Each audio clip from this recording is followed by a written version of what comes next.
Dahulu, sebelum peristiwa Isra dan Mi'raj terjadi, ada kisah menarik antara bumi dan langit. Karena bumi merasa bangga dengan langit, berkatalah bumi kepada langit, Hai langit, aku lebih baik dari kamu, karena Allah Subhanahu wa Ta'ala telah menghiasi aku dengan berbagai negara, beberapa laut, sungai-sungai, tanam-tanaman, beberapa gunung dan lain-lainnya. Kemudian, langit pun menjawab, Hai bumi, aku juga lebih elok dari kamu karena matahari, bulan, bintang-bintang, beberapa falah, buruj, aras kursi, dan syurga ada padaku. Lalu, bumi berkata, Hai langit, di tempatku ada rumah yang dikunjungi dan untuk bertawaf para nabi, para utusan dan arwah para wali dan solihin orang-orang yang baik. Bumi berkata lagi, Hai langit, dan sesungguhnya pemimpin para nabi dan utusan, bahkan sebagai penutup para nabi dan kekasih Allah seru sekalian alam.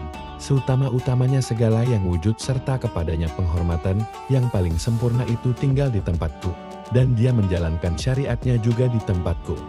langit tidak dapat berkata apa-apa. Setelah bumi berkata demikian, langit mendiamkan diri, dan dia menghadap Allah Subhanahu wa Ta'ala dengan berkata, Ya Allah, Engkau telah mengabulkan permintaan orang yang tertimpa musibah apabila mereka berdoa kepada Engkau. Aku tidak dapat menjawab soalan bumi ya Allah. Oleh sebab itu, aku memohon kepadamu, supaya Muhammad Engkau naikkan kepadaku, sehingga aku menjadi mulia dengan kebagusannya dan berbangga. Lalu Allah Subhanahu wa Ta'ala mengabulkan permintaan langit. Kemudian, Allah Subhanahu wa Ta'ala memberi wahyu kepada Jibril alaihi salam agar malam tanggal 27 Rajab, pada malam itu Jibril tidak boleh bertasbih dan Israil pun tidak boleh mencabut nyawa pada malam itu. Buruk sedang bersenang-senang di taman syurga, dan di wajah masing-masing terdapat nama Muhammad. Di antara 40.000 buruk itu, Jibril alaihi salam terpandang pada seekor buruk yang sedang menangis bercucuran air matanya. Jibril alaihi salam menghampiri buruk itu, lalu bertanya, Mengapa engkau menangis? Ya buruk, buruk menjawab, Ya Jibril, sesungguhnya aku telah mendengar nama Muhammad sejak 40 tahun. Maka pemilik nama itu telah tertanam dalam hatiku, dan aku sesudah itu menjadi rindu kepadanya.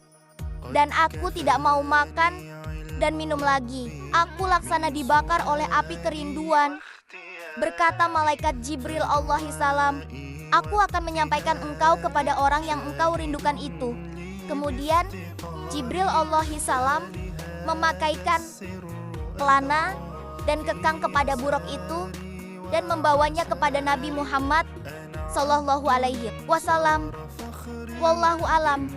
Buruk yang diceritakan inilah yang membawa Rasulullah sallallahu alaihi wasallam dalam perjalanan Isra dan Mi'raj.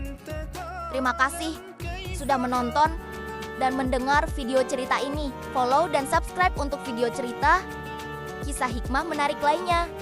Wassalamualaikum.